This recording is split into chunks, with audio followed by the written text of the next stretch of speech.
Located near Morgantown, Kentucky, at the forks of the Green and Barren Rivers, there's a settlement called Woodbury, Kentucky.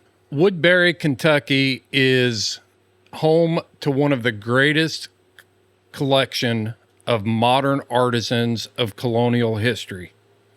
We're talking about coal-fired forges, blacksmith tomahawks, knives, quill work. When you pull into Woodbury, you can smell the coal smoke coming off of the forges. You can hear the hammers hitting the anvils. And as you take the Woodbury Loop and you go back north, you go by a little house there. And it was the home of Hershel House, the one and only. Hershel House of Foxfire fame. Hershel House, who built the flintlock rifle for Fess Parker for the TV show Daniel Boone. He was a horn maker and a bag maker, shooting bag maker. He lived his life very pragmatic, and he called everyone his friend. And he shared his skills and his talents with these friends so openly. In January of this year, Hershel passed away. But some of his friends got together and are helping his legacy live on by the Woodbury School Foundation, located right there at Hershel's homestead. Little white house, workstations, log buildings, log cabins. You're going to hear that there's 11 coal-fired forges here. And it was all done over an accumulation of decades where he just allowed people to come and have fun with him, hang out, and learn how to build rifles and knives and tomahawks and do it the old-fashioned way. We're not talking about trip hammers. We're not talking about, a bunch of drill presses and fancy machinery. This was hand tools and skill. And that's what we're going to talk about in this episode of the Houndsman XP Podcast. Hershel was an astute historian. You're going to hear about the possibility of a photographic memory. And he was an artist. He was a carver. He was an engraver. I mean, the guy was so talented. And the reason I traveled to Woodbury for this particular episode was because a guest that's going to join us that you're going to recognize, Mark Dufresne, traveled from Maine all the way to Woodbury, Kentucky to participate in a rifle building class put on by the foundation. As you'll hear in the podcast, this is not my first trip to Woodbury. I've been there many times. I've been to Hershel's house before. I've shot my own flintlock at the iconic Rifle Frolic, one of the greatest shoots I've ever attended, one of the greatest camps I've ever been in. And it was all located right there on that iconic Green River of Kentucky. I mean, you can't get any more historical than this, folks. There's still people out there who are preserving the history of the past. The cool thing about Hershel was he could talk to you about anything. He could talk to you about hunting with his dogs. He had squirrel dogs. He had beagles. He's got dogs at his house now.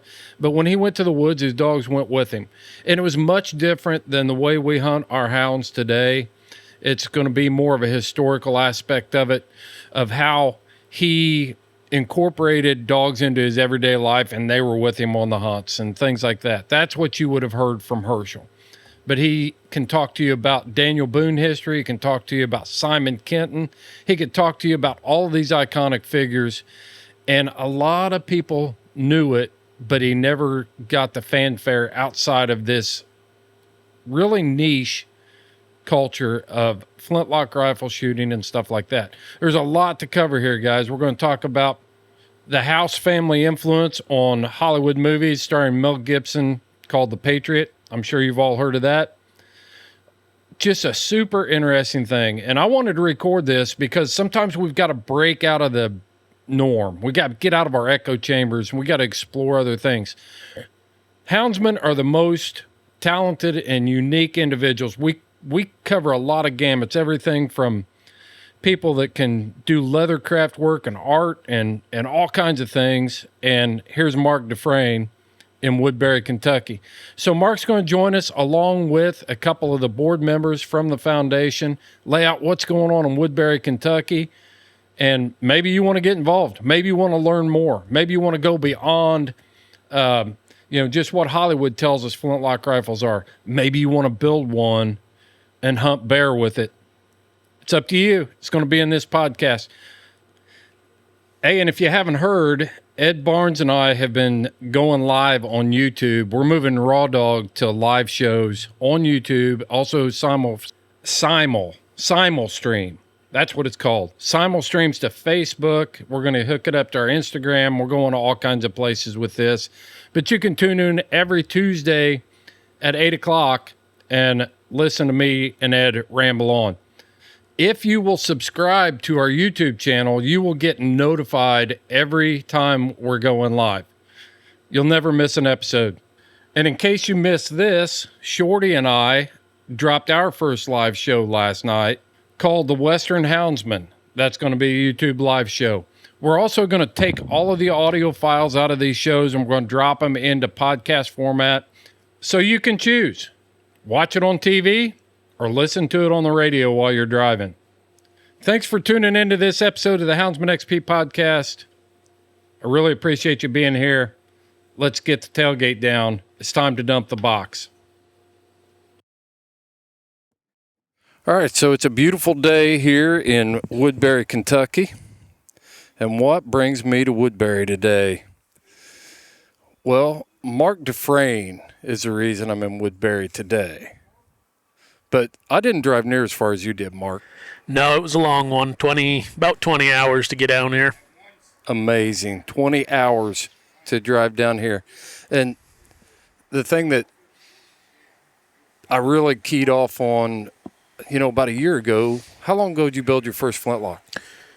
Oh, well, I built one from a kit, and that would go back about 3.5 years ago, and then really just about a year and a half ago, I built really my first one. Yeah, beautiful little rifle. I looked at it today. Little East Tennessee style flintlock, 32 caliber squirrel rifle. Yeah, and this whole thing is about just getting to know some of our previous guests on the podcast that have got interests that are beyond the bear dogs. I think that's cool to be able to tell that story. We can't just be one-dimensional in everything in life. Yeah. There's we've talked about your taxidermy already, so we got to talk about something else. We'll talk about something else. Yeah. Everybody's got an interesting story, and I guess for me, I've always had a love of history and kind of the older ways. And, the internet, we complain and whatnot about it, but in some respects, it's a great tool, and I kind of stumbled on Hershel through the internet and started to read about him, and he just fascinated me. And, of course, I'd heard about him way back when I was a teenager in the Foxfire book. He built a rifle, and that was my introduction to him, but I didn't know any more about him than that until I stumbled on that page on the internet and Facebook, and, it just kind of interested me. Everything he did I thought was pretty wild, and he just appreciated the old ways and old tools and hand tools and doing things by hand the right way. Good work ethic, great craftsmanship. So here I am. Legendary, yeah. Craftsmanship. For the bear dog hunters out there, you're talking about like Hoyt Dillingham and Roy Clark and Barry Tarleton. I mean, that's what Hershel was. He was pretty amazing. In the flintlock world, probably one of the most recognized builders, and really from a family of recognized builders. I would say he's even more famous, more recognized builder than some of the original builders. Being alive in the time frame that he was, and being able to have that network and different things. Absolutely. The thing that I never heard about Hershel was anything bad. I mean, I never, as many years as I've been shooting flintlock rifles and been in black powder stuff, I've just never heard anybody have a bad thing to say about Hershel. No, and in fact, I really wanted to meet the man. I signed up for this class months ago, and unfortunately, Hershel passed away at the start of the year, so I missed out on that. But everybody told me that if you meet the man, you will feel like you've known him your whole life. That's exactly how the way he made me feel, and I only met him a few times. I've been to his house before he died. Met him at Woodbury when they had the white rifle frolic here and stuff. But before we get too carried away, we got a couple more guests here we probably ought to introduce. Let's bring them into the fray. Yeah. Go ahead and introduce yourself, Doc. My name is Philip Hurley. I'm a retired orthopedic surgeon, and got involved in flintlocks back in 2010. Some friends of mine, I live in Owensboro, Kentucky, which is only a little over an hour north of here. Some friends of mine had been in it almost 6 decades, kept begging me to go, and I was always too busy, I thought. So I finally broke down and went in 2010, and just been in love with it ever since, every aspect of it. So you got involved in 2010. What was your first event you went to? The annual Contemporary Long Rifle Association meeting and show in Lexington. I was adjusting things over here, and you probably said that, and I didn't catch it, so I wanted to make sure I knew. Yeah, and what an amazing show that is. It is. I've been to some others. I have not been to a lot of different shows, so I really can't compare them. Mm-hmm. But I think it'd be hard to find.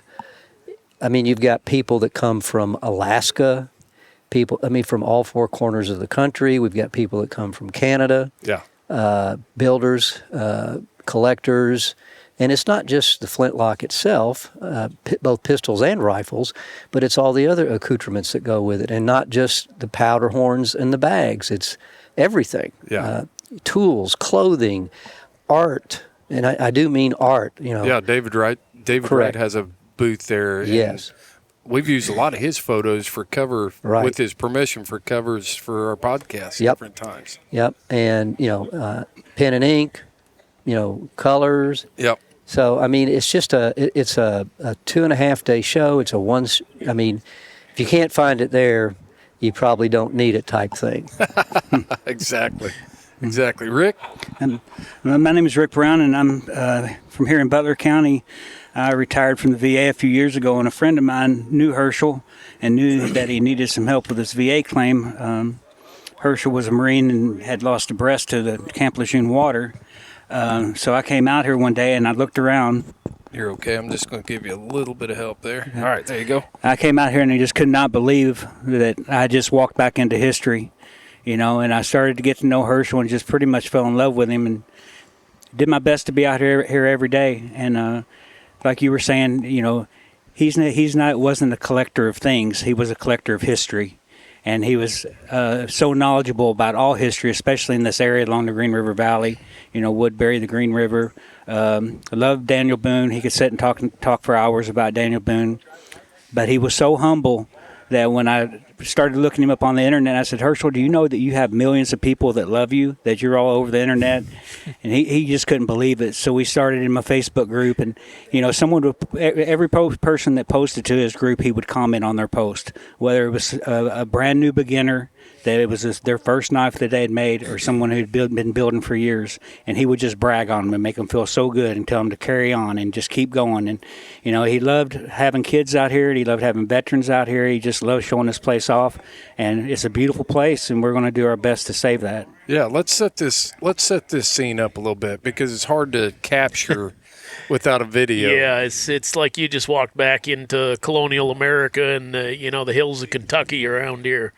What was your first impression because you haven't ever been here before? This was my first trip here. I pulled in, of course I'd seen pictures and whatnot, but when you actually walk into Hershel's cabin and his gun shop and you look at the old hand tools and you just start looking around, you can walk through the building 10 times and you see something new every time. I mean, you can walk through it 100 times and see something new every time. Incredible pieces of history, and it's just tucked away on the shelves. So we've got, Hershel has this beautiful old dovetail log cabin, sets down at the bottom of the hill here, big fireplace, bed beside it, very nicely kept, and there's a dog trot connected to his gun shop. Yeah. And he's got his little gunsmithing shop there. Now there's a smokehouse over here, there's workbenches everywhere, there's vices, there's anvils. I don't even know how many anvils are around this place, but everywhere you look, somebody's got a forge and an anvil. Everybody's talking, and, in this modern society, everything's industrialized and go, and rush. And you walk in here, and it's like you slow down a notch. And the longer you're here, the more relaxed you get. You just sort of forget about everything. So it's pretty cool. And there's old cars just I haven't even, there's a grist mill down there that Hershel used to grind his corn on. I haven't even made it all the way around to see everything yet. Yeah. It's like a museum of Appalachia right here. It's definitely a museum of plain living Appalachia. That's for sure. It's not something that looks like it was built for show purposes. It was built with a purpose. The thing that I see, I mean, how many vices are here? How many workstations? There's 11 forges and 17 workstations, and each workstation has a nice leg vise on it, and nice big wide benches where everybody has plenty of room to work. Good light. That's lighting. the only thing modern really is the LED lighting and the fluorescent lighting to give you that good light over your benches. But like you said, Chris, every station is designed for practical use. It's not a diorama to look at. When you come off the forge with a piece, your anvil's right there. You turn behind you, your vise and your bench are right there. Your tools are laid out. It's designed for use, for making things. Yeah, and it's cool. And the thing about it too is you walk around and you see that he made a lot of the hinges and a lot of the hardware and all these benches and everything that was done here. It's obvious to me that Hershel was a guy that, while he had all the skill in the world, he had this great reputation. He wanted to share it with other people because he didn't set up all these stations just for himself. He brought it, and he always called them his friends. Yeah, everyone is his friend. Yeah, we had a school, and we did some stuff with friends this weekend. Yeah. And he just shared freely his information and his skill and his knowledge. Yeah. He emphasized that he made things to be used. He didn't want you just to collect and put them in a gun safe or a closet somewhere. I own a gun that I've used and taken several deer with. Would love to tell him about it or send him a photo every time I had a successful hunt. And so everything here is made to be used. And that's part of the legacy that we want to continue. Another thing that I want to throw out is a lot of people that are trying to learn will tell stories about how they were trying to figure out how to do this part or that part, and they would call a gun maker they knew and said the gun maker would tell them. You never got a negative answer from Hershel. In fact, he loved to tell the story about one new builder had come and said, well, I called so-and-so and tried to get him to tell me how he does this, and Hershel interrupts and says, oh, I can tell you how he did it. Watch this. Exactly. Yeah, and most of the time, there's a lot of gun makers out there that have tried to duplicate what Hershel has done. I mean, he really did. When I first started getting into black powder stuff, there was a lot of Rocky Mountain fur trade influence. We're talking about the early 80s. Right. Yep. And Friendship being just over the, 5 miles from where I live now, it was just an hour and a half from where I grew up. And Jeremiah Johnson, Hawken Rifles. Oh yeah. Everybody wore big, long, fringy shirts and big fur, critters on their head and all kinds of stuff. And Hershel's influence, and also his family's influence, created more of an emphasis on this Eastern culture and what this area actually was. So when you talk about everything being used, his mindset. Not only did he recreate things from the 18th century, and that's the time period we'd be talking here, from 1750 to probably the latest would be around 1810 or so, where most of his creativity and efforts were put. Not only did his skill set reflect that, but the way he lives. Very simple. He kept that. When you walk around here, everything is very pragmatic. It's useful. There isn't a lot of stuff here just for show. Yeah, he's heated with wood, and for a long time he got his water from a spring down at the bottom of the hill. Being hooked up to city water is a pretty recent thing for him. He just loved living the old ways, just the simple ways, and like you said, this is such a peaceful place, and that's what he exuded, his peacefulness. It made you feel really good about yourself and about being here, and just good person. A lot of times what I would, when I was around Hershel, the few times that I was around Hershel, he would just be standing back and it'd be like he was living in the moment. We'd be at events or whatever, and he'd have all his garb on, and, you know, dressed head to toe in 18th century regalia. And he would just be sitting back and he'd just be observing and watching. And, of course, he always drew a crowd and stuff, but it wouldn't be unusual for, like, this school to be going on and him sitting over here in this swing, just getting his piece from listening to the hammers hit the anvils and you rasping on your trigger guard and, Yeah. you know, just taking it all in. He had said once that he thought he had lived a blessed life because he was able to live his life exactly the way he wanted to. He got out of the Marine Corps, worked a normal job for about a year, and then started building rifles. And he was blessed to have an old-time collector named Clem Caldwell up in Danville, Kentucky, who had just a slew of old original rifles and stuff. And Clem would let him come up there and take these rifles apart and study each part and study what he was going to, how he was going to build his. And, you know, I think a lot of times, a lot of people will credit him with resurrecting the iron-mounted gun. You know, people were making 100%. brass-mounted, and you know, and he wanted to make them strong and dependable. And you know, if you fell down in the woods with it, you could get up and still use it. And you know, just like you say, very pragmatic and very to the point, and wanted things to work the way they were supposed to work. You know, Just to give a little background on Hershel is, you know, he developed. I guess he got so good at what he did that there's schools of gunsmithing, whether you're in Pennsylvania or the East Tennessee style mountain rifles. Well, Hershel ended up with his own school of gun making, the Woodbury school. And that's pretty unique in modern times. He's the only one that I know of that was able to do that, but he has such a loyal following. And he was such an artist that... yeah, I mean, he developed his own thing in his own style, and it's recognized now, and that's what we're building, are Woodbury rifles. One thing I didn't realize until I started reading more, when he started building rifles to sell, he would go ahead and antique the metal and the wood. Mm-hmm. And apparently a lot of the powers that be at the time were very critical to him, because they would say, apparently the phrase was, a new gun should look like a new gun. And Hershel said, well, they wouldn't look like new very long after being in the woods. Right. And so, I mean, now you go to the shows, or at least I've gone to the Tennessee show and the CLA several times, you don't see new guns that look new. No.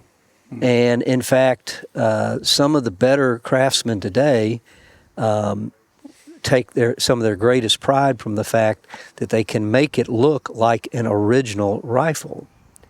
And I really think he's the one who started all that. Yeah, he really did. In fact, the rifle that I'm building was, it was built by Hershel and his brothers, John and Frank, and it kind of inspired me. You know, they built every single part for that rifle.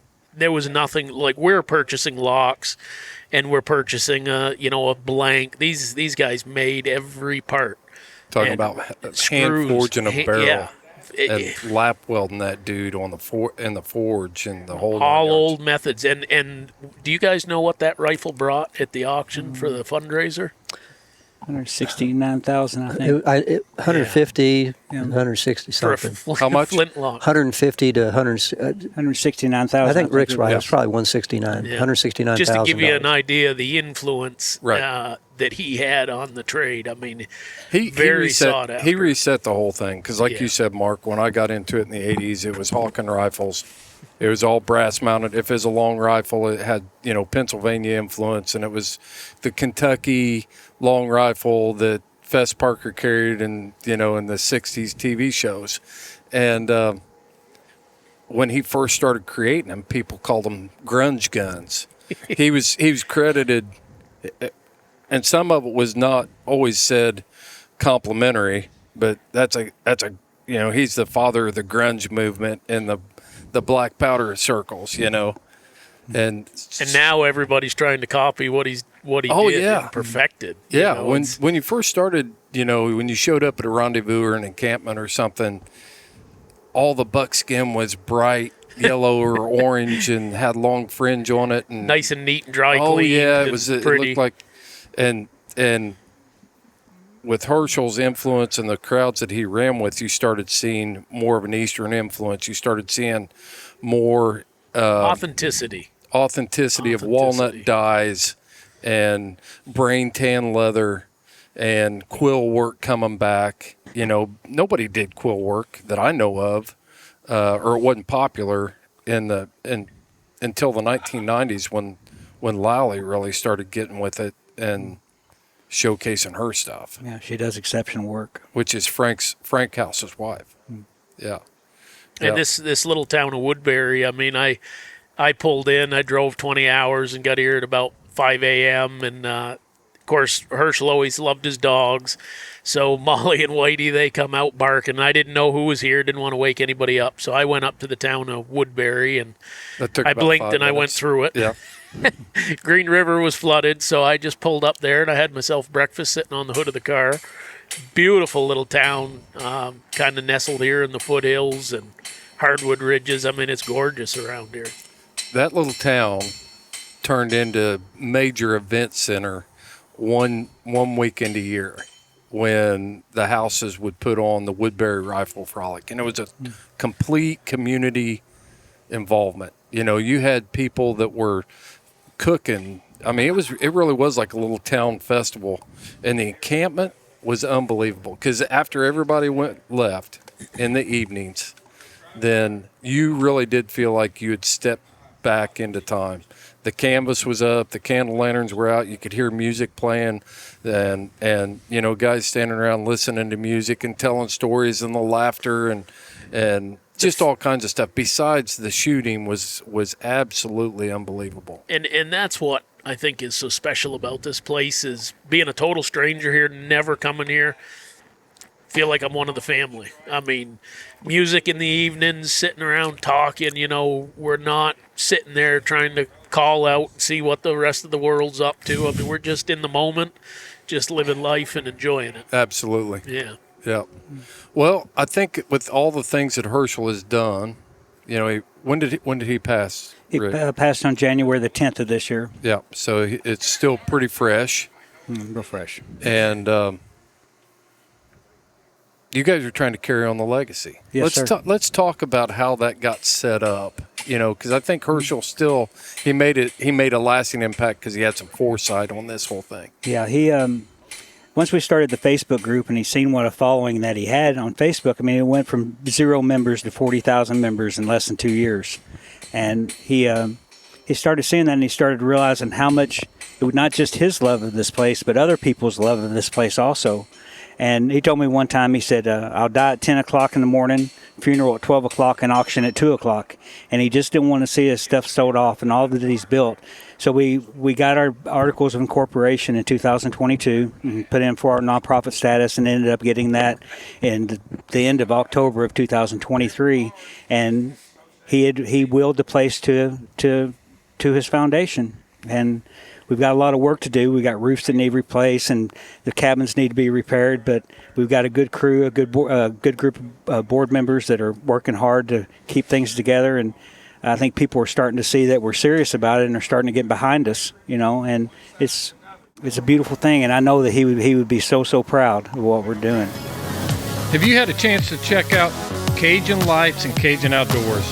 You know, while we're talking about people and companies and different things that support our lifestyle, Cajun Lights is one of those companies. We've got to be diligent in who we're sending our money to these days. Cajun Lights has a full range of lights, everything from one of my personal favorites, the Micro Gator. It's just a really handy light. I use it on everything around the house here, use it on the farm, use it when I'm on the road. It's just a lightweight, small light. And then it goes all the way up to one of the nicest competition coon hunting lights you could possibly have with the blinder.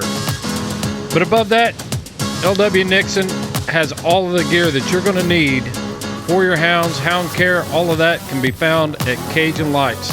Check them out. We also offer Cajun Lights on our website, in our shop at houndsmanxp.com. You can order your light from right there.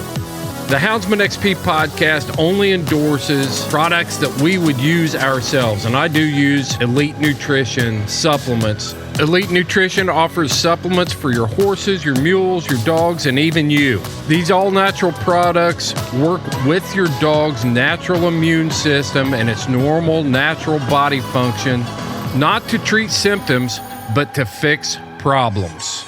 Stop pumping pharmaceutical toxins into yourself or your dogs and start using these all-natural products that work with the perfect system that God gave you.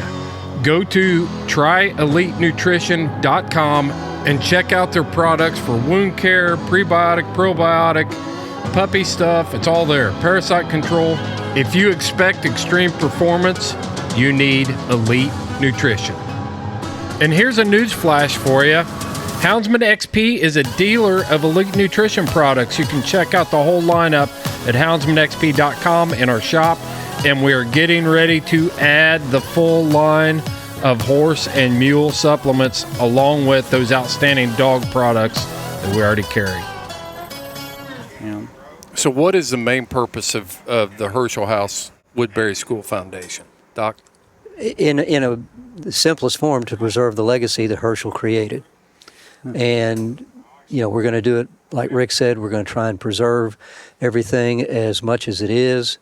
But one thing that he wanted, and the funny thing is, the day he passed was a Wednesday. He was in the hospital. That Sunday before, I happened to come down, and Rick was there, and we visited. And I don't know why, but, that little voice inside my head said, so I said, Hershel. And on that day, he was very alert. Mm-hmm. In fact, the doctors were talking about sending him home in a day or two. But I just said, let's talk about the foundation and tell us what you want. And fortunately I took notes. But for instance, one of the things he felt very strongly about is he wants to build a new building, and it would be a museum. And he wants it to be. He had pretty close to a photographic memory. He was telling me something about the Battle of New Orleans. And he said, yeah, the guy that was standing on the breastworks was from Muhlenberg County, and he was the one that was shooting the British at 300 yards. And he said, it's in this book. He said, I think it's on page 112. He pulls his book out, History of Muhlenberg County, turns to page 112, and there's the story. Wow. But, he's just got books everywhere. So he wants a library. Mm-hmm. He wants a museum where we can show some of his works. Guns, knives. We haven't talked about his artwork. No. Phenomenal artist. Yeah. Phenomenal artist. But, pen and ink, colors, watercolors. So, and then the other thing he said that he would like to see, if we can, he wanted to see an indoor forge so that it could be done, so that the classes could be held year-round. This year we have scheduled the NMLRA rifle class, which is this one, and we also have scheduled 2 knife classes, a bear pistol class, and then we're also going to recreate the Foxfire rifle that he built in Foxfire 5. So that'll be a good class. And then we also have a tomahawk class scheduled for the end of this year.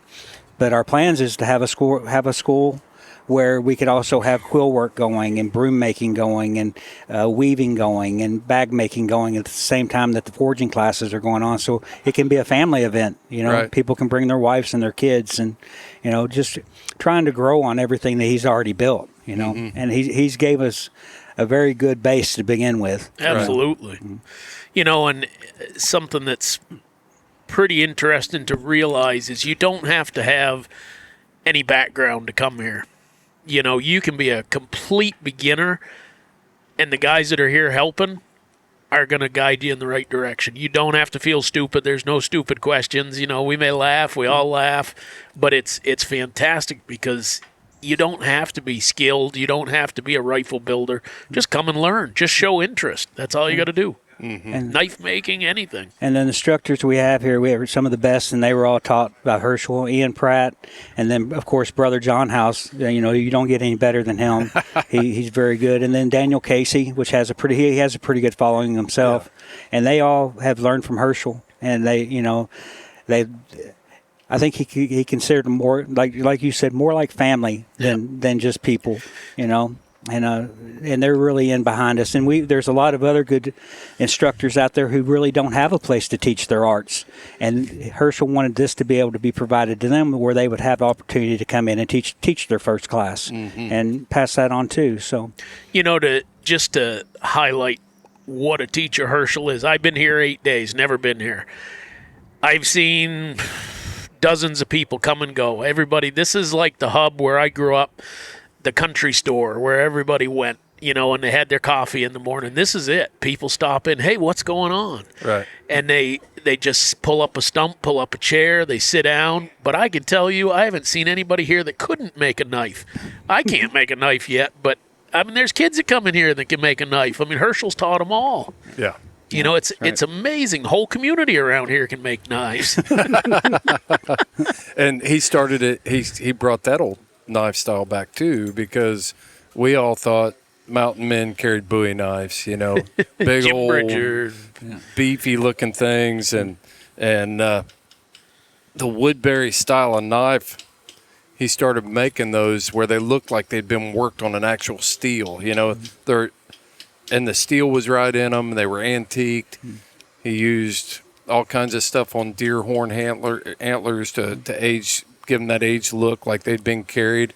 And people started looking at it, and they were like, I think he's on to something. Yeah, he says And boom, now you got all kinds of people that are trying to carry that on. Like Charlie Wallingford just just sold his shop out, just sold his forge and everything. But Charlie followed that style. Wayne Estes, just everybody in the area did. He said he would temper his knives like they did a spring to make them tough and limber. And I've seen him put the tip of one of his knives in a vise and flick it, and for a minute it's flopping back and forth, just swinging back and forth like a pendulum. He'd take it and put it in a vise and move it back and forth to 45-degree angles, and it wouldn't break. Yeah. You know, just stuff that he wanted something where you could get in next to the ribs and get all the meat off. And that's what he wanted, something that you carried with you when you hunted. Real life usable tools that lasted a lifetime. Yeah. They're family heirlooms. Yep. Yeah. So let's talk about some of his accomplishments. Obviously, he was featured in Foxfire 5. Foxfire Was 5. that the book? Correct. Yeah. So the Foxfire series was originated out of Boone, North Carolina at Appalachian State University. It was a college assignment that a professor wanted to do, where it was more of a anthropology type class, study of people and the people of the region. And Hershel was well known at the time. Even, when was that? That had to be in the 70s. 72, 72, I believe, yes. Yeah. Wallace Guzzler. Yep. There was some old-time craftsmen, and there's Hershel. He was a pretty young man, and he already was a master at the craft. Yeah. It's amazing. So he's featured in Foxfire 5. The interesting thing about that is Jim Wright, who is with the NMLRA, somehow Elliot, I'm trying to remember the guy that was behind Foxfire, Elliot something. I can't remember. Wigington? I don't know. Somehow Jim knew Elliot, and Jim is the one that told Elliot he needed to come to Hershel's. And so that's what that part of the gun-making chapter in Foxfire 5 is. Elliot brought some of his students. They spent a week here. Hershel made the gun in a week. And the last day, he talks how they went down into the field and fired it, Yep. Right off the bat. Yeah. First time those kids had ever seen a flintlock fired, probably. Probably. And for sure, the first time they ever saw one go from a chunk of wood and some parts to a working rifle. Yep. What you can make here with such small selection of tools and so little is unbelievable. I mean, Everything here came from the flea market. Yeah, exactly. There Hershel is loved no his flea machine markets. shop. Yep. There's no duplicating machine here. There's no CNCs. There's nothing like that. Yeah. It came from the flea market, and it gets done in a vise and a coal-fired forge and on an anvil. Or Hershel made it himself. Yeah. Exactly. Yeah. And just to tell you how precise these guys' eyes are, So when I got here the first day, John starts hammering out a butt plate. And, of course, we need, we call it the furniture, the butt plate, the trigger guard for our rifles we're building because they're all from scratch. And I needed a butt plate. And he hammers this thing out, and I'm watching in amazement. I mean, he's pushing steel all over the place, and he's kind of fascinates me because, with my coaching background and teaching, there's very few good teachers out there. And as you listen to John kind of rambles, but he's talking you through it. Mm-hmm. And, he's talking himself through it. He is, but, you watch him make this butt plate, and you think, my golly, I can do that. So he finishes it, and I was like, man, that looks just like the one I need. And I said, who's that for, John? He says, just made it up. I walked over and put it on a pattern that Ian had given me from one of Hershel's rifles years ago. It was like it was made for it. And there was he never pulled the tape measure out. Just made it by eye. And that thing was right to a T, exactly what I needed. And Hershel taught him how to do it. Yeah. And John will tell you that. Yes, sir. Yeah. That's amazing. How many figures he's made? I couldn't even tell you. This week? This week? Or? He hasn't stopped hammering yet over there. In fact, you heard him in the background a little while ago hammering one. Is anybody taking a metal detector down over the hill, see how many are down over the hill that didn't make the cut? Well, there's a wall over there that it's called the wall of flaming turds. It's all of the mishaps. Everybody, there's knives stuck in the wall, and you melt one down, you burn one up. It happens. Yeah. But it's all in good fun and part of the learning process. Yeah, for sure. And like the guy that's working next to me was having a little trouble, and Ian walks in and says, well, you got a half round file? And the guy says yes. And first thing Ian does is walk over to the grinder and round off the front of it. And he says, here, now try it with this.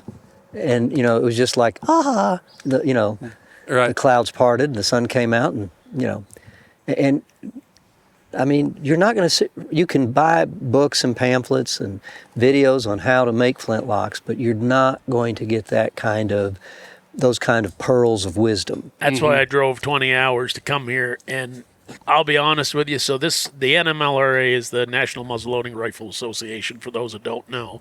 They're the ones that kind of, through this class is put on at Hershel's place here.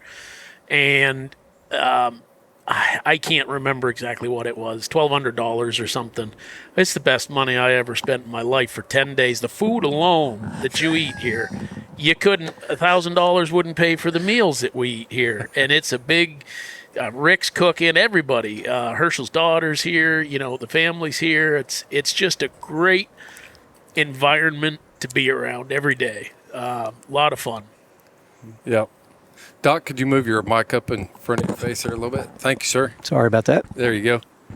Yeah. Let's talk about that artwork. I mean, I want to really give people an idea of the kind of man we're talking about, because I've seen several of his drawings, and this is our tie-in to why Houndsman XP would be here doing this podcast, besides Mark and my love for black powder stuff. So many of the drawings that Hershel did included a long hunter and a dog. Yeah. Mm-hmm. He included, his dogs are here with him. Dogs were so important on the frontier for a multitude of reasons. And but let's talk about that artwork. One drawing he had that caught my eye right off was, and it's a true story, he was out in the woods with his dogs, and I think he had 4 dogs with him, and a coyote jumped on him. And, the coyote was getting the best of him, and he jumped in with his Woodbury knife and killed the coyote. And he's got a drawing of that, and it's just such an impressive drawing to see. But, his artwork captures the way people lived back, 150 years ago.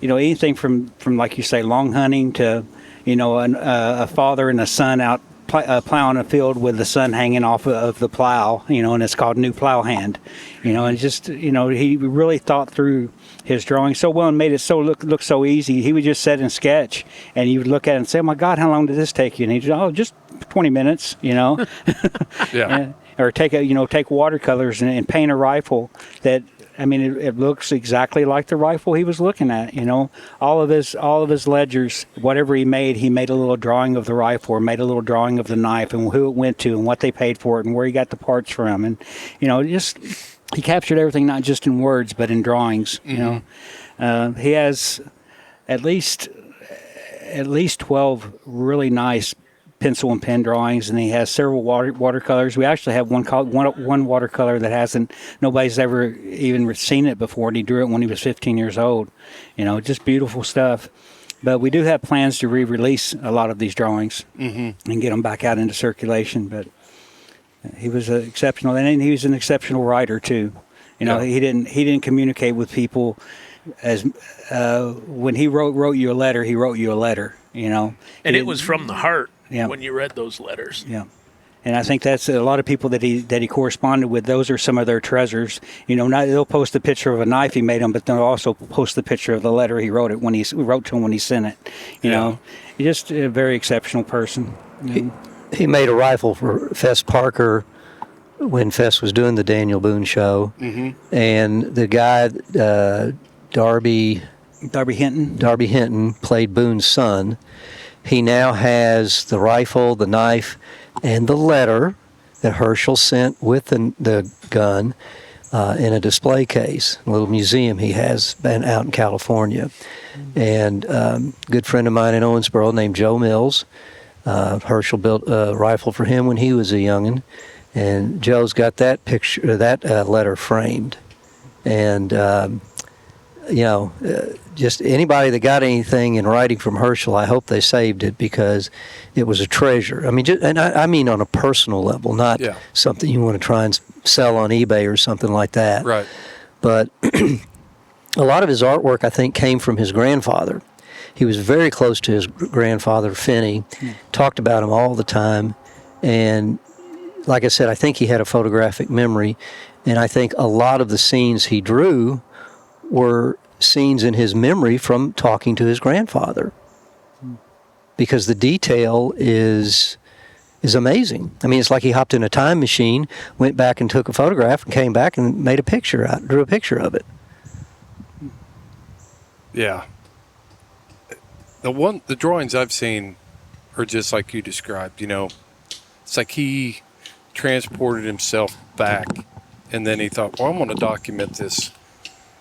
It's almost like an inspiration, a moment of inspiration. I'm gonna record it through a drawing, and I'm gonna get it so it's preserved in my memory, so I can go back and look at that. And then some of the pictures of letters that I've seen that he's written, that's a lost art today. And his cursive writing, off the charts. It's so artistic. It is like a piece of artwork just to have a handwritten letter by Hershel. If pen and ink. I mean, could he write with a quill and ink? Did he do quill and ink? I'm sure he could. I think I saw one letter somewhere, and you could tell it was written with a quill because of the way the quill's cut. You could see the way the ink had dragged, and I was sure it was written with a quill. Yeah. And I'm sure he probably could have. Oh, I bet he could. No, I have no doubt. It's just such a transferable skill between, you know, the carving and stuff he would do on a gun and the way he could draw. And the way he could write a letter, because you knew he was well read. He wrote letters like they were written in the 18th century a lot of times, you know, with that politeness, and I don't even know how to describe it because it's such a lost art now. We're used to looking at Facebook posts and we texting each other. We butcher the English language to no end, and no periods, no punctuation. Hershel was a master when he wrote something. It's a joy to read what he wrote. Yeah. But again, you know, he took time. Everything he did, to me, it seemed like he put everything he was into what he did. From this place to writing a heartfelt letter to somebody to help somebody, checking on somebody, you know, teaching somebody. I mean, everything, it meant something. And really, our society is so hollow now. You know, our kids, the value just isn't there to anybody. And Hershel really promoted that value, and that's kind of a neat thing. Yeah, for sure. Yeah, he's been featured on TV shows and magazines. National Geographic's Field and Stream. Yeah. Kentucky Living. tons of times, of course, in muzzleloader, muzzle blast magazines. Yeah. He has video series that you can watch: blacksmithing with Hershel House, building a Kentucky long rifle with Hershel House, and he really just teaches. And if you, between the Foxfire and the videos, you could theoretically sit down and build a rifle just off of that. Yeah,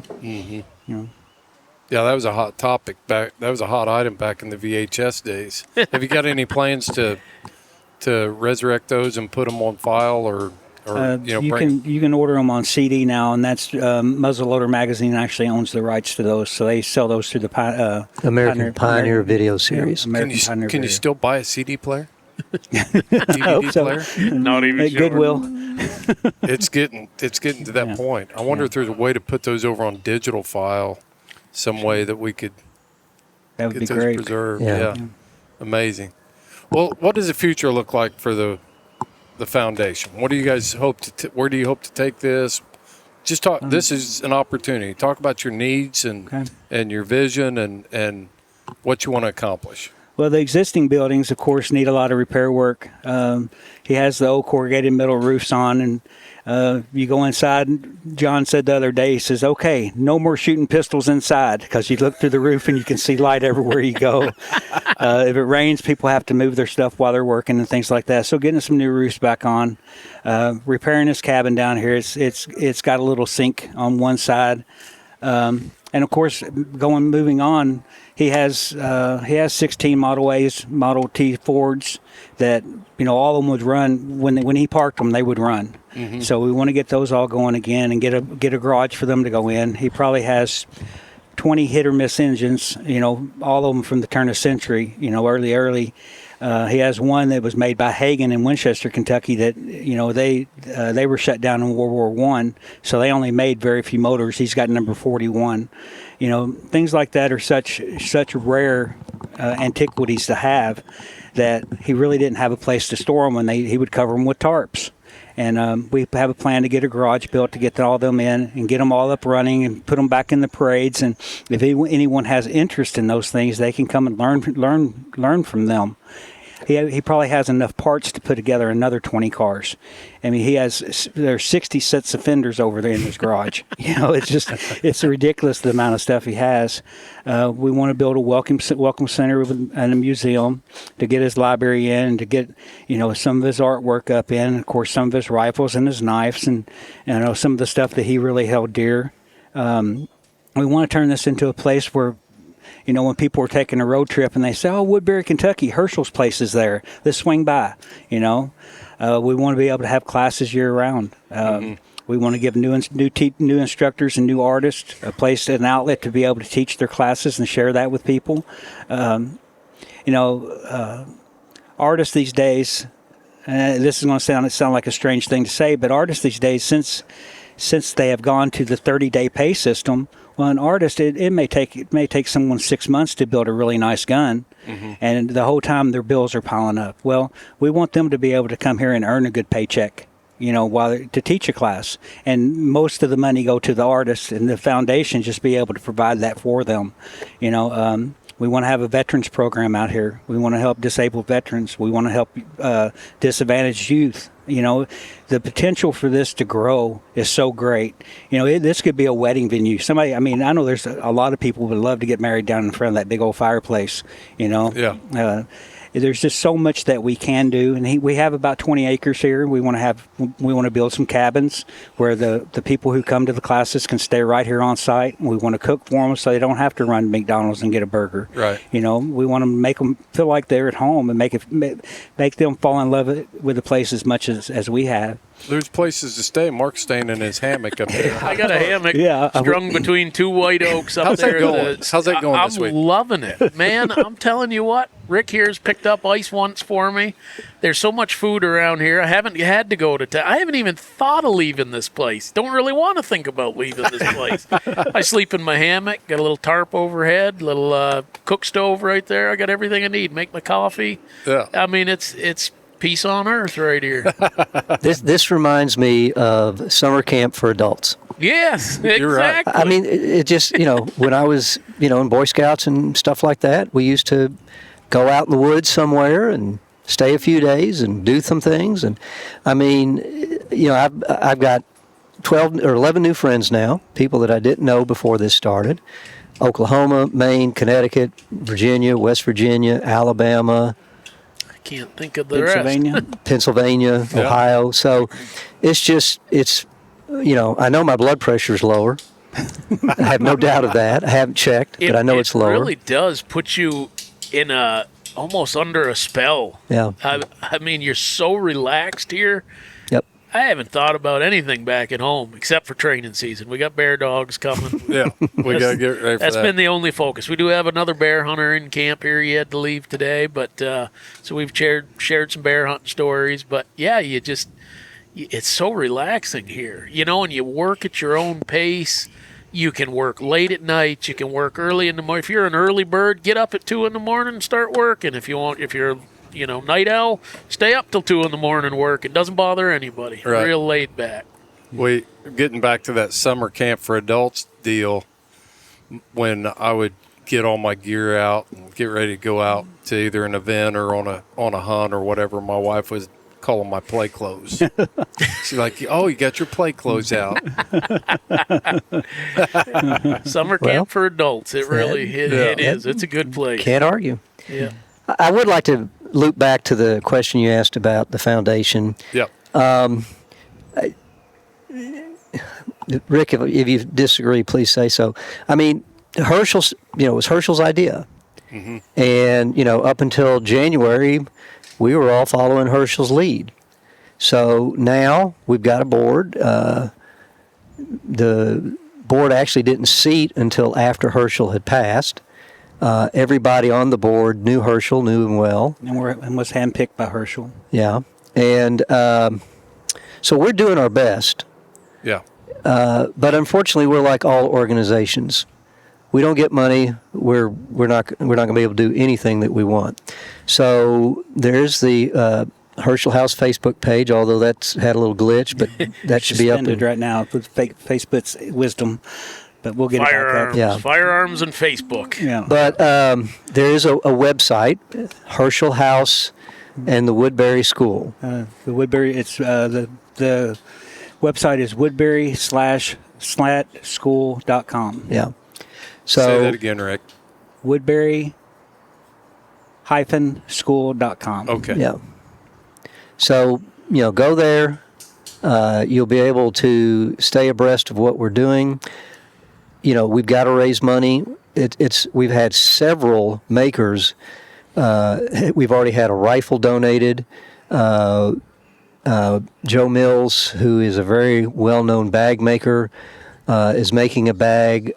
Rick donated a Hershel House knife to be part of the set, a horn. We've had other horn makers contact us and say, I'm going to make something for you to sell. We're going to have raffles. Mm-hmm. We decided to do, at least for now, we're going to do raffles, not auctions, so that everybody has a chance. Kind of like was done with the Three Brothers gun. Mm-hmm. And would love to say we'll raise $169,000. I don't think we will on any one individual item, but, we're going to have stuff to try and help raise money. We will probably have memberships, charge a nominal fee, just, because like I said, we got all these ideas and dreams, but unfortunately, if we don't come up with the financial support, it won't happen. We are going to start looking at grants and things like that from different private foundations and government organizations. So we've got big dreams and we've got big dreamers, but it's not going to happen overnight. But like Mark was saying, people always, when Herschel was here, people dropped in all the time. Right. And he was never too busy for you. It's amazing he ever got any work done. It really is. And it's like Mark said, people still do that because they know more than likely something's going on. Yep. And we've had people in Woodbury. We're going to go for a ride. And people come and stay. They're welcome. Yeah. Some people stay an hour, some people stay a day. And, please do that. And, let us know you're coming and we'll cook a meal. Yeah. Yeah, the last time I stopped in,